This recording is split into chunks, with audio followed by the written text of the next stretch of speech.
আসন্ন নির্বাচনে বিএনপি আপনাদের সমর্থন এবং সহযোগিতা চায়। বিএনপি সম্মানিত শিক্ষক কর্মচারী ভাই বোনদের আন্তরিক সহযোগিতা চায়।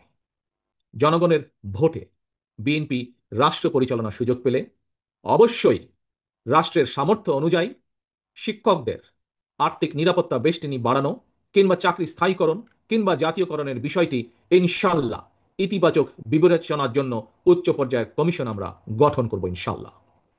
দেশের একটি দায়িত্বশীল রাজনৈতিক দল হিসেবে বিএনপি শিক্ষকদের ন্যায্য দাবির সঙ্গে নীতিগতভাবে অবশ্যই একমত।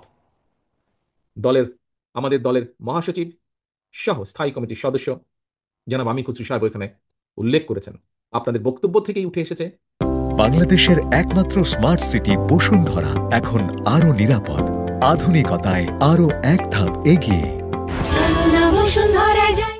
এখন পর্যন্ত যতটুকু হয়েছে শিক্ষকদের জন্য বিভিন্ন পর্যায়ে বিএনপি যতবার রাষ্ট্র পরিচালনার দায়িত্বে ছিল অধিকাংশ সময় অধিকাংশ দাবিগুলো সে সময় পূরণ হয়েছে।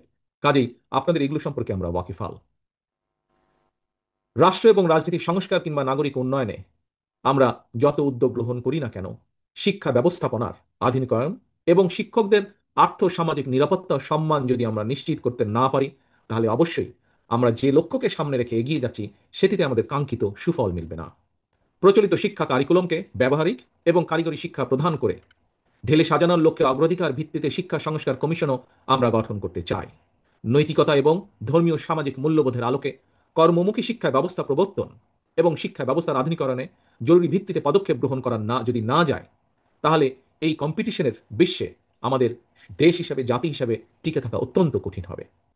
রাষ্ট্র রাজনীতি এবং সরকারের উন্নয়নে বিএনপির গৃহীত সকল পরিকল্পনা বাস্তবায়নের জন্য প্রয়োজন জনগণের স্বতঃস্ফূর্ত সমর্থন এবং প্রয়োজন দেশের সবচেয়ে সচেতন অংশ শিক্ষকদের সমর্থন।